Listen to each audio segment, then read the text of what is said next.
Hashtag Live, your coffee and bread breaking news. PID Job Fair 2019 held at Alhana Center, May 24, 2019. A Philippine Independence Day 2019 pre-event organized by DuBlog and the Philippine Consulate General of Dubai and Northern Emirates. Separately? Well, the PID celebrations with the job fair always accommodate on job fair applicants. So we're trying to do this separately amid the preparations for the Independence Day, and at the same time, so that we can focus our efforts to come up with a program, a job fair that will be able to accommodate and add to the convenience of our kababayans who are seeking employment. And a lot of our kababayans now are either may job sila ngayon and they want to look for another one, and or in the midst of in the middle of trying to look for certain employment. So here they are trying to brace their luck and see where that leads them to. Well, we have to thank also, by the way, DuBlog, Mr. Lance Japor. Good morning. We are just minutes away. I don't know, minutes or seconds away for the opening of our job fair. Are we all set and ready? We're just waiting for 3 more companies. Medyo malalaki itong mga ito kasi the good thing about this job fair is that, thank you first for coming. Group of companies yung in-invite natin, meaning they have multiple jobs available in different sectors, in different industries. And thank you, kasi very organized, hindi ko man nagsisimula. We know kung saan pipila ang walk-in na walk-in. We have segregated everything here. So I do hope those who are watching, and maybe some of the applicants are watching us right now. There's a queue. There's an online registration for those who have walked in. They're probably at the end of the line or in some other part of the queue. Let's just stretch our patience a little bit. Yes. We're trying to look for our kababayans are trying to look for jobs for employment. Nothing comes in a click or in such convenience with red carpet and all that. So what we're trying to do is trying to make it as convenient as possible for the rest of us. But we need everybody's patience and we need everybody's discipline as well, especially while waiting for their turn.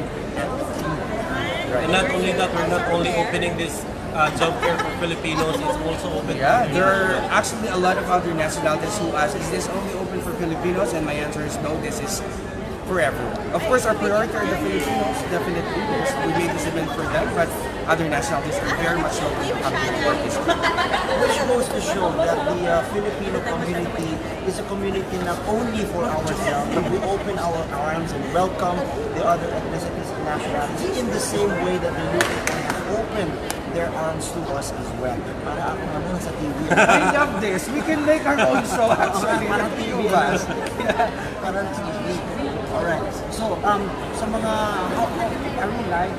Yes, we are live on the Philippine Independence Day official page. So at the same time, we would like to take this opportunity na rin sa ating mga kabayan who are watching right now the PID 2019 page.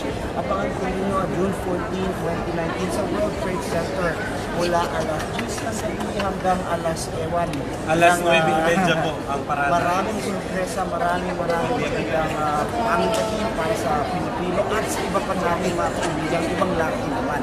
Tulad nga ng job fair na ito, binuksan natin ito para sa ibang mga kababayan, sa ibang kaibigan natin, ibang lahi. Dahil gusto natin iparating sa kanila na ang Pilipino ay welcoming.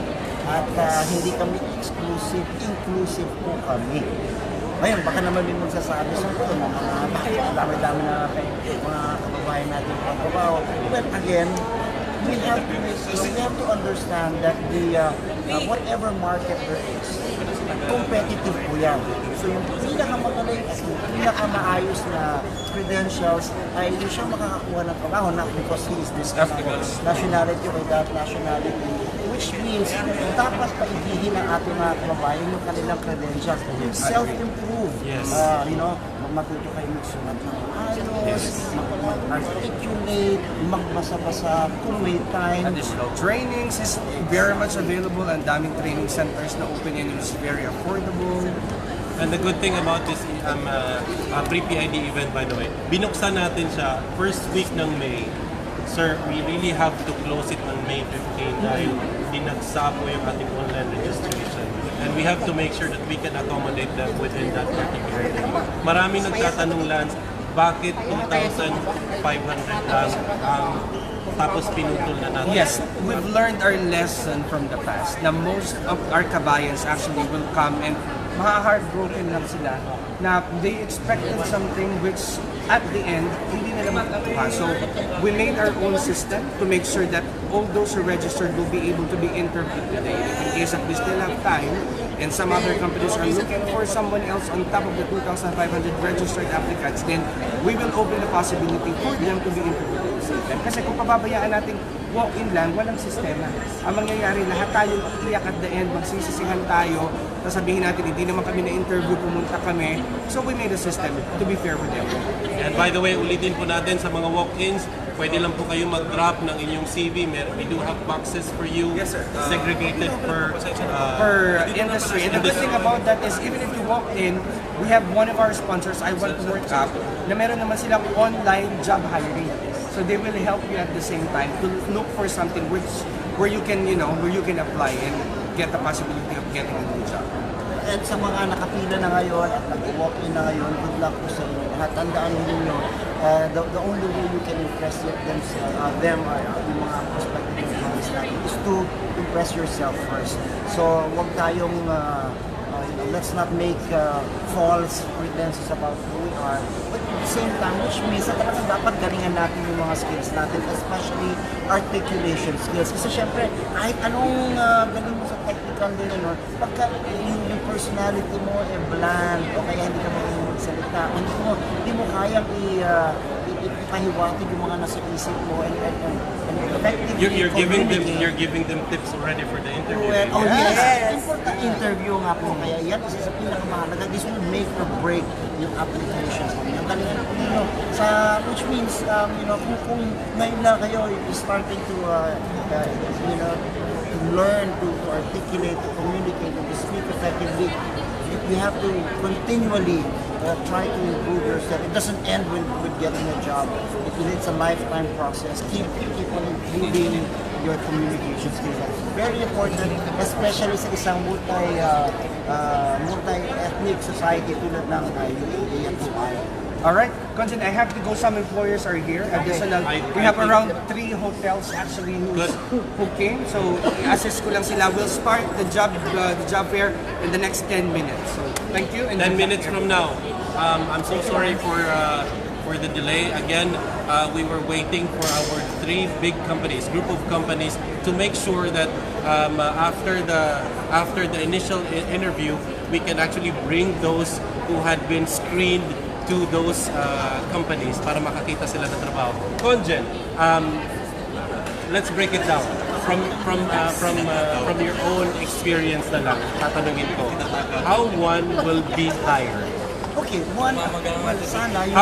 How do you present yourself? Because today, by the way, there's going to be an initial interview from our HR professionals. Then we do have also company interviews. If you're looking for a job, I think one of the first things that you have to keep in mind is that you have to present an ambiance, a mayen that is respectable. So, by the way, what clothes you wear, yung shoes mo, yung grooming mo, everything falls into place, especially pag tinitignan ka na ng mga prospective employers. And then they start asking questions about your credentials, your experiences. For a lot of people, hindi ito yung first time na maghanap ng trabaho. So this will really be a summation of all their work experiences, what they've learned so far. And finally, you'll have to present yourself as somebody who is able to strategize kung sino ka 5-10 years from now in relation to the company that you are looking that you hope to work for. Ang itinitin naman kasi ng mga kababayan, ng mga employers natin is not whether sobrang kataas-taasan yung credentials mo, but yung attitude mo towards learning, towards That's very important, yes. towards being a part of a team, towards being a part of a community of workers, all working for, let's say, a certain company, and the vision and mission of that particular company. And through it all, if you're able to express yourself, tell them what you think in proper, straight English, which is very important, lalo na here in the UAE. You know, we're overseas, so everybody's expected to speak, you know, wonderful English, you know, grammatically correct English. So Because basically, we have three already from Conjen. First and foremost, you have to look presentable. Second is you have to make sure that you're ready for your credentials. Number three is ano po yung ready to articulate. yes, express, communication. yeah. Communication skills. The next one, Conjen. Do we have some more? We can do this all day, by the way. Yeah, of course. The last, you know, the last is to leave it up to somebody up there. At the end of the day, hindi natin hawak yung kapalaran natin. Hindi natin hawak kung ano ba yung gusto sa atin ang plano sa atin ng may kapanong creator. And we just have to accept, I suppose, kung bibigyan tayo o hindi. And everything always falls into his plan, not ours. So we can only do so much, but at the end of our, you know, at the end of thinking about all these things that happening to us, we have to accept na, you know, all these are part of his greater plan, not ours. Okay, one last question. Conjen, bakit ang daming Pilipino na walang trabaho sa Dubai at naghahanap ng trabaho? In your own opinion. Well, no. A lot of people, you know, are in the process of searching for that perfect job, the job that they think would be able to, you know, make them a better person, make them a better human being, you know, which means obviously for a lot of people higher pay, or mas maraming responsibility, or mas may fulfillment yung kanilang mga personal strategies and goals. So maybe some of them are still, you know, have a job. It's Friday, so walang pasok for a lot of people, but would like to search for another one that would fulfill or that would put them on a higher level. Marami din naman, as far as I know, marami din mga kababayan natin yung, you know, who have come to Dubai and have come to Dubai and to take their chances. Of course, the official government policy of the Philippines is kung gusto nyo magtrabaho abroad, pumunta kayo sa POEA. That's official government policy. But a lot of people who don't use that route, they come here on a visit or tourist visa. Hindi naman sa tulig-sa natin yan. But, you know, that's the reality of it. So we have to accept it as well. And hindi naman porket... We are not discouraging them also. We are not encouraging them as well. We don't encourage them, but, you know, since nandito na dito, of course we will help. You know, how foolish would it be just because it's government policy, hindi na, you know, we'll turn a blind eye to our kababayans who are here.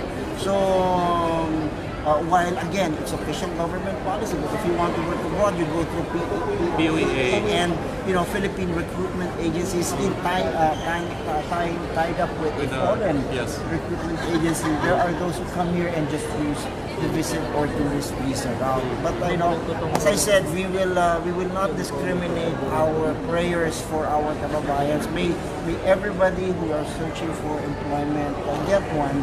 At the end of the day, it's for our families, for your families back home, para sa mga loved ones natin. And who are we to deny prayers like this for everybody? I think we're almost there. We're almost there to opening up our job fair. So do stand by. Maraming salamat po, Conjen. And babalik kami. Hindi nang babalik. Iikot pala si Conjen mamaya-maya to check the situation sa ating queues. And he will be here to support PID Job Fair. Maraming salamat po. For now, we're going to